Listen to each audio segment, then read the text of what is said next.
Pero pocos días más tarde llegó Félix con Drusila, su mujer, que era judía, y mandó traer a Pablo y lo oyó hablar acerca de la fe en Cristo Jesús.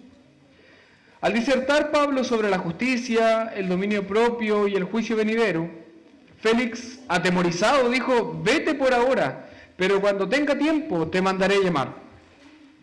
Al mismo tiempo tenía esperanza de que Pablo le diera dinero, por eso acostumbraba a llamarlo con frecuencia y conversar con él. Pero transcurridos 2 años, Porcio Festo llegó como sucesor de Félix, y deseando hacer un favor a los judíos, Félix dejó preso a Pablo.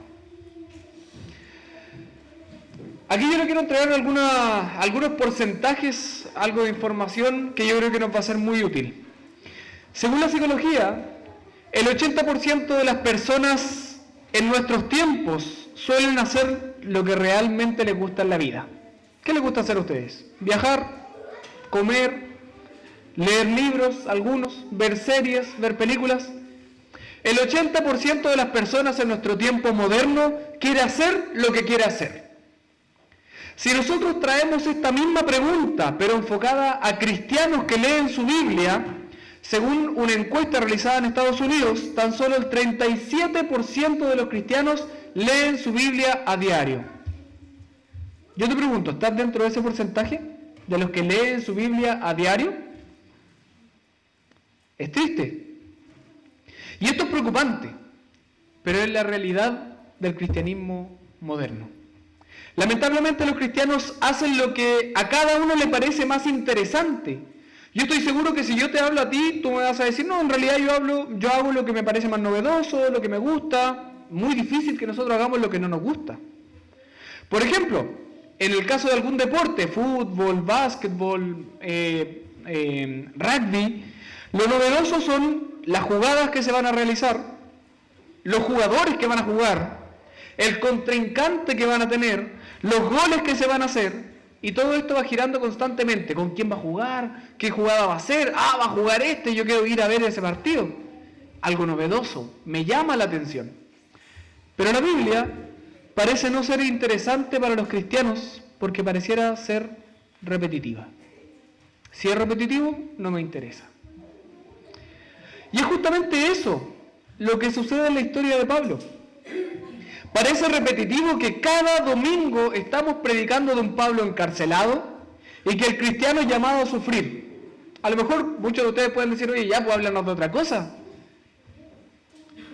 Pero aquí, justamente, hay una novedad.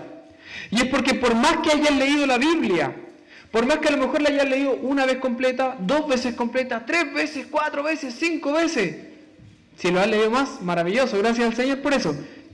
Pero si lees tu Biblia, nunca te vas a dejar de asombrar si la lees en el poder del Espíritu Santo. Si tú tomas tu Biblia como un mero libro humano, entonces te vas a aburrir. Entonces, yo no te quiero hacer la pregunta de ¿te gusta leer la Biblia? Porque algunos van a decir: a mí no me gusta leer la Biblia. Si dicen no me gusta leer la Biblia, es decir, a mí no me gusta escuchar la voz de Dios. Si dices a mí no me gusta escuchar la voz de Dios, es porque no conoces a Dios. Es por eso que hoy día yo les quiero traer un nuevo desafío. Que es que comencemos, que volvamos a amar la Biblia tal cual ha sido redactada para nosotros. Pablo nuevamente está ante el gobernador Félix, que según es definido por historiadores del primer siglo, este gobernador, como un hombre cruel, un hombre licencioso, un hombre ruin. Dicho en otras palabras, un hombre aprovechador. Y en esta ocasión aparece ante Pablo, pero con su esposa. ¿Cómo se llama la esposa? Drusila. Un nombre, no le pongan a su hija así, si es que van a tener una hija. Drusila. Y quizás se pregunten ustedes, ¿qué tiene de interesante Drusila? ¿Por qué Lucas se dio el tiempo de poner que Félix no estaba solo, sino que estaba con Drusila? ¿Será porque era judía? Pero la respuesta es no. Porque si bien es cierto, Félix era un gobernador en la zona de Judea y Samaria, su fin no era buscar el fin que debían buscar los judíos, que era buscar a Dios, sino que su fin era solamente buscar su propio bienestar. Hasta aquí hemos visto un hombre que se aprovecha de todas las circunstancias. Acabamos de leer. ¿Se fijaron lo que hacía Félix? ¿Quería plata de Pablo? Cuando Pablo habla del juicio, ándate porque no me interesa eso. E incluso al final, cuando ya viene Festo y queda como gobernador de Judea y Samaria, ¿qué hace? Deja a Pablo encarcelado. ¿Por qué? ¿Porque Pablo era culpable? ¿Qué dice el texto? Para quedar bien con los judíos. ¿Se fijan? Drusila entonces aparece en esta historia como una mujer judía. Y como judía, se supone que debería vivir conforme a la ley judía, ¿cierto? Pero en este caso, no era así. Drusila fue una mujer que se casó 2 veces. Se comprometió una, no se casó con ese uno, se comprometió con otro y se casó, y luego Félix la raptó y se casó con Félix. Por otro lado, Félix, que había aceptado las normas judías, se casó 3 veces. Yo les pregunto, según el Antiguo Testamento, ¿cuántas veces se deben casar las personas? ¿Una sola vez? Entonces, que aparezca Drusila aquí tiene relación con lo incoherente de la vida de los judíos del primer siglo, con lo incoherente que en la vida que ellos estaban metidos. Ellos se apartaron de Dios y finalmente cumplieron la profecía realidad de Isaías. Sus labios están lejos, sus labios me confiesan, pero su corazón está lejos de mí. Lo triste es que esta realidad no fue solamente de un pueblo de Dios antiguo, de una época antigua, sino que nuestros labios, tus labios, y aquí yo quiero ser muy claro, tus labios confiesan a Dios, pero tu corazón está lejos de Él. Por esta razón es que Pablo primero presenta el Evangelio delante de Félix y le dice, mira, aquí yo te quiero hablar de Jesús, quiero hablar de Cristo. Y luego dice el texto bíblico que Pablo comienza a disertar de 3 asuntos que parecieran ser distintos a los del Evangelio. Dice, 1, te quiero hablar de la justicia, 2, del dominio propio, y 3, del juicio venidero. Y quiero centrarme en esta mañana en estos 3 puntos de Pablo. Primero, la justicia. Segundo, el dominio propio. Y tercero, el juicio venidero. Porque estos 3 puntos son el desglose del Evangelio mismo. La justicia, el dominio propio y el juicio venidero. Quiero que lo puedan repetir conmigo para que se acuerden.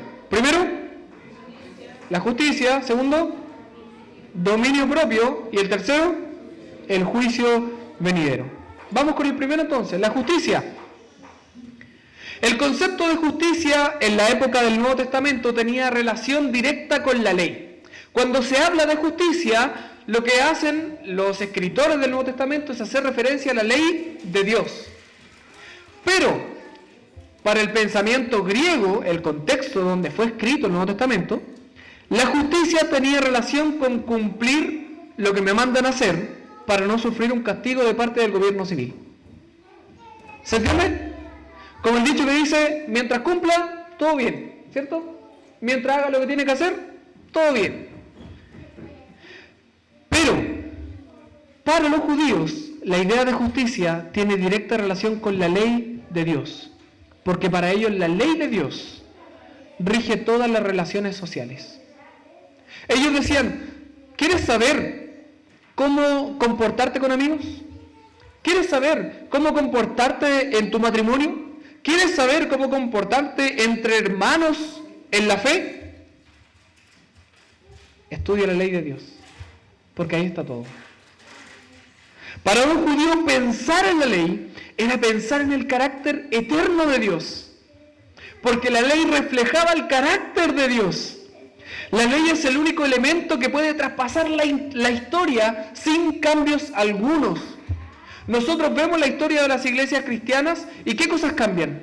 Cambian la arquitectura de los templos, cambian las sillas, cambian el piso, hoy día tenemos aire acondicionado, cambian muchas cosas, pero hay una cosa que sigue igual, la ley de Dios.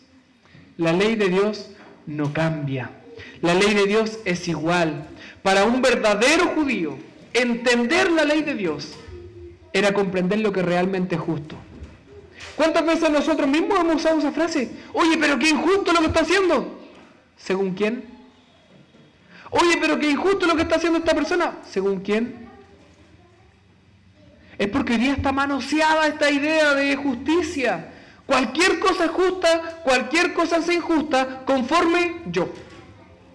Porque yo soy el que finalmente digo lo que es bueno y lo que es malo. Cuando nosotros sabemos que quien define lo que es bueno y lo que es malo, ¿quién es?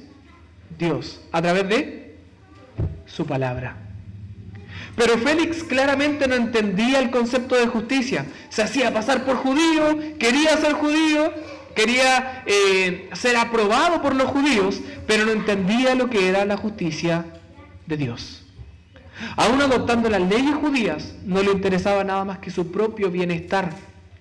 Tanto así que él mismo adopta la justicia griega por sobre la justicia judía, que es la de obedecer para no recibir un castigo.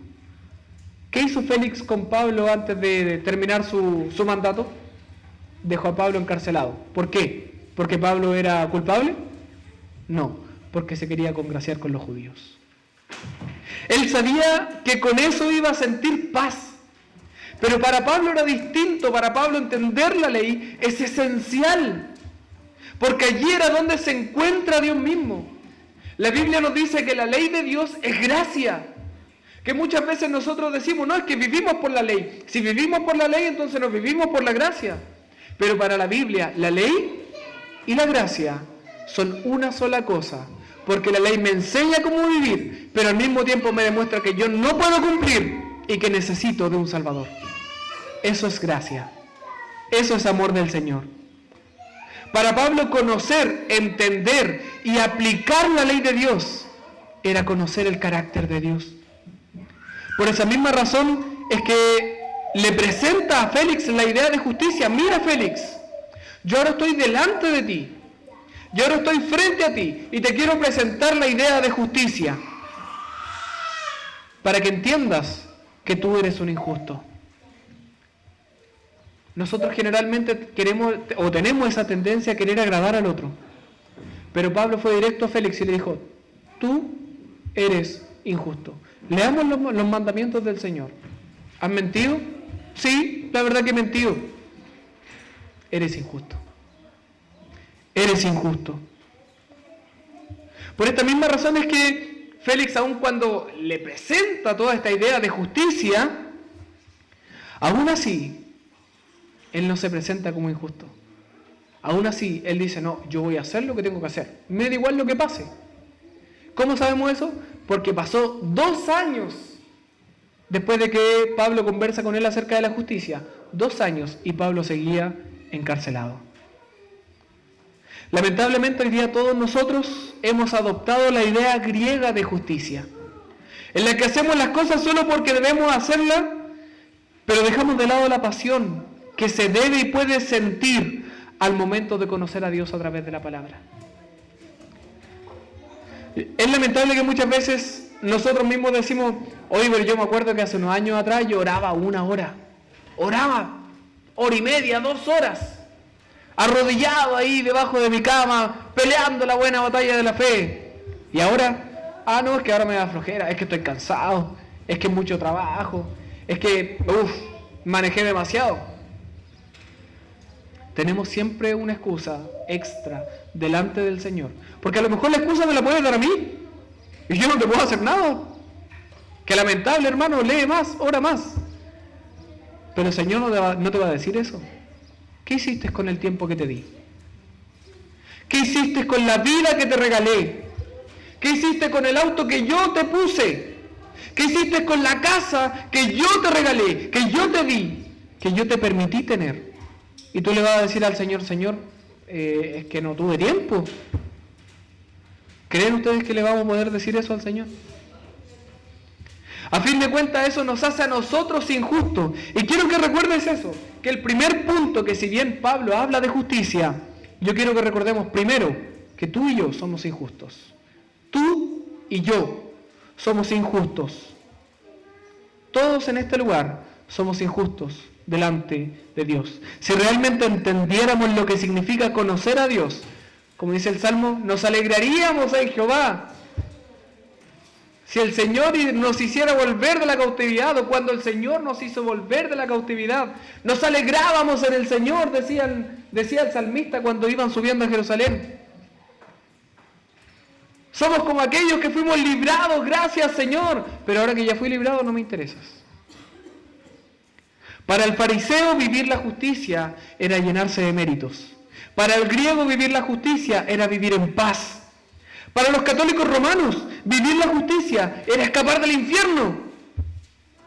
Pero para nosotros vivir la justicia debe ser gozarnos en Dios. Recuerda eso. Eres injusto. Mi pregunta es, ¿te estás gozando en Dios? El segundo punto que habla Pablo es el dominio propio. ¿Qué tiene relación la justicia con el dominio propio? No sé si ustedes sabían, pero aquí les voy a contar un poquito de mi historia. En algún momento de mi vida fui atleta, cuando no era tan redondito. Yo corrí hasta media maratón, por si no sabían. Corría hasta 21 kilómetros 97 metros. En algún momento puede que a lo mejor vean alguna foto. Era un palo parado, un palito, un palo escobillón. Era realmente agotador correr esas maratones. Pero la pasión que uno toma por el deporte es de otro mundo, como dicen. Cuando uno va en los 14 o 15 kilómetros, uno va corriendo, el sudor se te empieza a secar en la cara y te comienza a estirar así. Y te sientes incómodo, una cara muy incómoda. Sientes como la sal se va secando en tu piel. Los pies se sienten como empanaditas. ¿Han corrido, no? ¿Quién de aquí corría en algún momento? ¿Corrió harto? ¿No? ¿Ninguno? Bueno, los de fútbol. Correr, se te ponen los pies como empanaditas, es raro. Y las piernas ya no las sientes. En esa parte de la carrera sientes que no pueden más y no quieren más. Yo no quiero seguir corriendo. Aparte la música se me repetía todo el rato y yo decía, en ese tiempo, se me repetía todo el rato, ya no sé qué música poner, pues. Pero la pasión y el dominio propio que uno sentía y que uno tenía, te esforzaba a terminar la carrera. Muchas veces terminaba los 21 kilómetros y era, ¡wow! ¡Qué maravilloso haber terminado la carrera! En primera carta a los Corintios, capítulo 9, versículo 25, dice así: todo el que compite en los juegos se abstiene de todo. Ellos lo hacen para recibir una corona corruptible, pero nosotros una incorruptible. Lo que Pablo está contando en esta sección de la carta a los Corintios es que los corredores de los Juegos Olímpicos en aquella época competían y se negaban a sí mismos para ganar una corona, para ganar prestigio, para recibir elogios. ¡Oh, mira! Terminó la carrera. ¡Oh, mira que corrió maravilloso! Le ganó a todos. Ellos tenían dominio propio solo por ganar algo que los engrandeciera.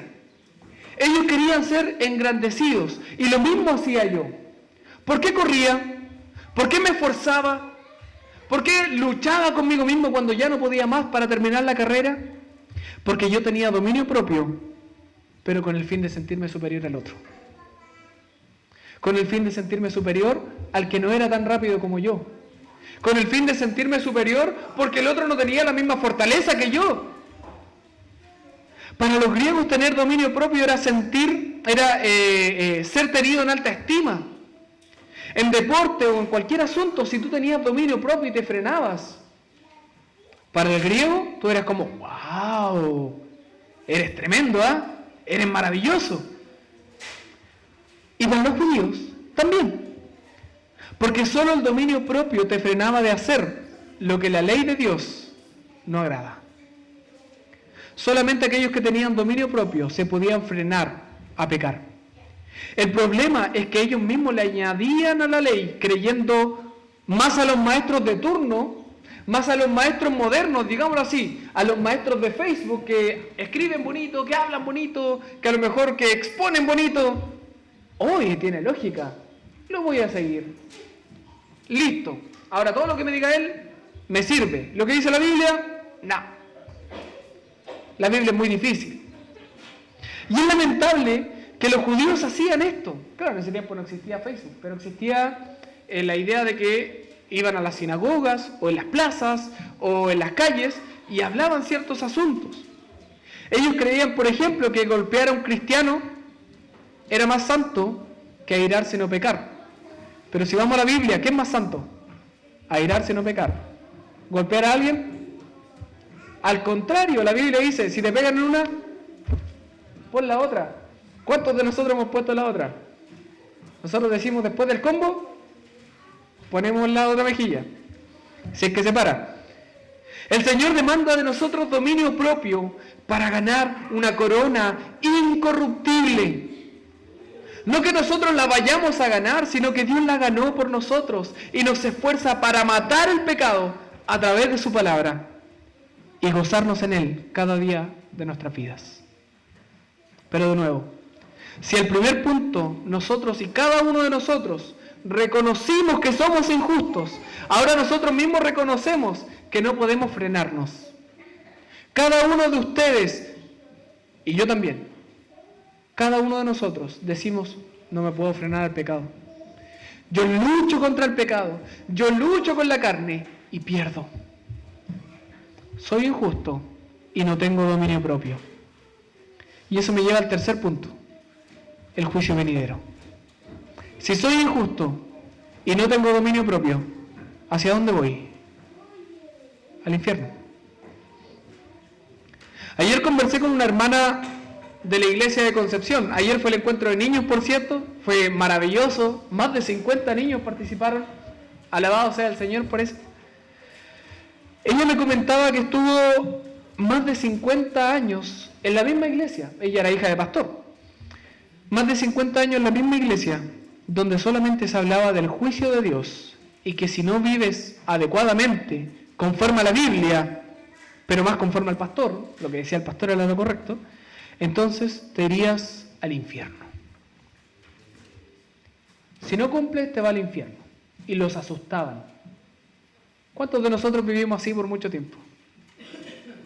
¿Cuántos creíamos nosotros que la salvación se pierde, así que hacíamos cosas buenas? ¿Por qué? Para no perder esa salvación. Yo viví así, no sé ustedes, pero yo viví así. Y le abro aquí mi corazón pecaminoso. Ella me decía que luego de pasar por 50 años en esa iglesia, luego de muchas luchas, se fue a otra iglesia que era todo lo contrario. Era todo amor, todo estaba bien. Cualquier cosa, ¿qué quieres ser?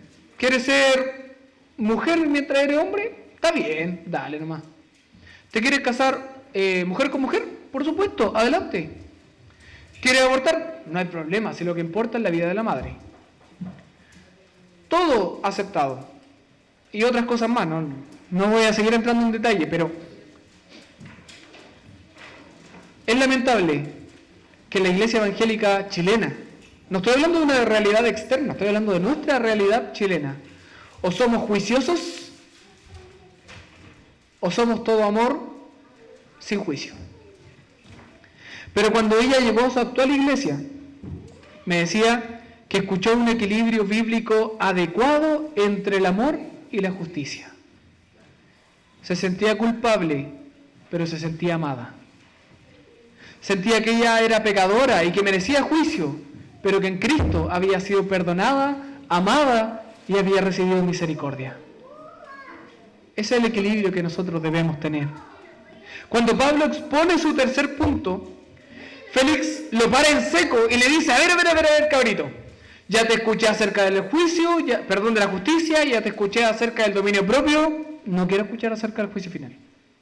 Ándate, en otro momento te vuelvo a llamar. Hablar de juicio venidero es hablar de la necesidad de Dios.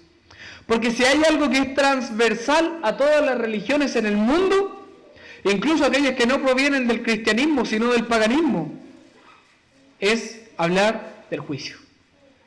Para los griegos el juicio era un acto de destrucción en el que tenías que aplacar la ira del dios de turno. ¿Quién era el dios de turno? Zeus. Zeus. Toma, aquí te tengo un sacrificio. ¿Quién era mi hijo? Está bien, aquí, partido en dos, toma, ahí tenía mi hijo. Y los mataban. Lo más triste era que ese aplaque de ira era para vivir bien en el presente, porque para los griegos la muerte era igual. Para los griegos tú morías y te ibas al inframundo y te quedabas dando vueltas en los lagos de muerte. O sea, aplacar la ira del Dios era solamente para la vida presente. Para un judío, hablar de juicio era hablar de la recompensa que recibían aquellos que cumplían la ley. ¿Tú haces lo bueno? Entonces recibes lo bueno. Si tú haces lo malo, te vas a morir y ahí vemos qué pasa. Habían distintos juicios, judíos. Judíos que creían en el aniquilacionismo, o sea que tú morías y desaparecías. Había judíos que creían en la idea del paraíso y del infierno. Habían judíos que creían en paraíso, un estado intermedio, y el cielo. Habían otros judíos que creían en la idea de la cárcel. De hecho, hay cientos de ideas judías que no provienen de la Biblia. Eso es lo asombroso. Pero para un cristiano, hablar de juicio es hablar de un acto pasado, es hablar de un acto presente, es hablar de un acto futuro. Pasado, porque el juicio de Dios ya comenzó. Y ustedes dicen, oye, pero ¿dónde vemos juicio aquí? Adivina quién recibió el mayor castigo a causa de tu pecado y mi pecado. Cristo Jesús. El juicio ya comenzó. Cristo recibió juicio por nosotros. El juicio es presente, porque aún vivimos bajo las consecuencias del pecado. Aún saliendo de aquí, tú te puedes morir. Aún saliendo de aquí, tú puedes sufrir. Aún saliendo de aquí, tú te vas a enfermar. Aún saliendo de aquí, tú vas a ver que los juicios del Señor, aún por muy pequeños que sean, son juicios al fin y al cabo. Y los juicios del Señor también son futuros. Porque Cristo viene. ¿Creen que Cristo viene, no? ¿Sí? Amén. Él viene a juzgar a todas las naciones, dice la Biblia. A dar justicia al injusto. A mostrar misericordia al desvalido. A entregar la recompensa a aquellos que han vivido conforme al corazón de Dios y que han sido escogidos según Dios. El problema lo encontramos en el primer punto. Que somos injustos, que tú eres injusto, que tú eres injusta. La razón la encontramos en el segundo punto, que no podemos dejar de pecar. Nuestro fin, por lo tanto, lo encontramos en el tercer punto, que como soy injusto y soy pecador, entonces merezco el infierno. Entonces, ¿cuál es la razón de por qué Pablo habla de juicio, de dominio propio y de juicio venidero? Perdón, de justicia, dominio propio y juicio venidero. La razón es para exponer la necesidad de un Salvador. La razón es exponerte que tú necesitas a Cristo. Si tú no estás necesitando a Jesús hoy, hay un problema en ti. Si tú no estás necesitando a Cristo que murió en la cruz por tus pecados y mis pecados, entonces hay un problema en ti. Exponer la necesidad de alguien que fue capaz de ser justo, aun cuando este mundo es injusto. Exponer la necesidad de alguien que fue capaz de frenarse al pecado, aún en un mundo en el que todos nos dejamos llevar por lo que más nos gusta. Exponer la necesidad de anhelar la segunda venida de Cristo, porque aun cuando para muchos la segunda venida es un juicio de sufrimiento y de dolor y de terror y de caos, para nosotros es esperanza eterna, porque Cristo me amó y me salvó una vez y para siempre. Si crees que la muerte de Cristo es la obra de amor por excelencia, entonces también puedes afirmar que es una pequeña probadita de lo que ha de venir en el juicio final. Cristo te salvó y murió por ti. Cristo te salvó y murió por ti. Si tú eres indiferente al mensaje del Evangelio, entonces hay un problema en tu corazón.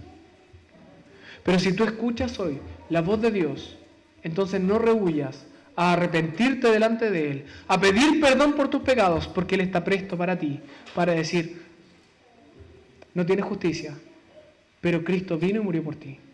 No tienes dominio propio, pero yo te envío el Espíritu Santo para que te puedas frenar de aquí en adelante. Mereces el infierno. Pero Cristo fue aquel que nos sacó del infierno para ponernos en una vida eterna. Ese es nuestro Señor. Cuando nosotros creemos que la Biblia repite constantemente lo mismo y habla de lo mismo, nos encontramos cosas como esta, donde la justicia, el dominio propio y el juicio venidero hablan del Evangelio. Si Cristo es para ti, tu Señor, yo te quiero invitar a orar para que podamos glorificar al Señor. Si tienes dudas con respecto a tu fe, yo te quiero invitar a que oremos juntos y le pidamos al Señor que Él siga animando y avivando nuestra fe. Amén. Te invito a orar.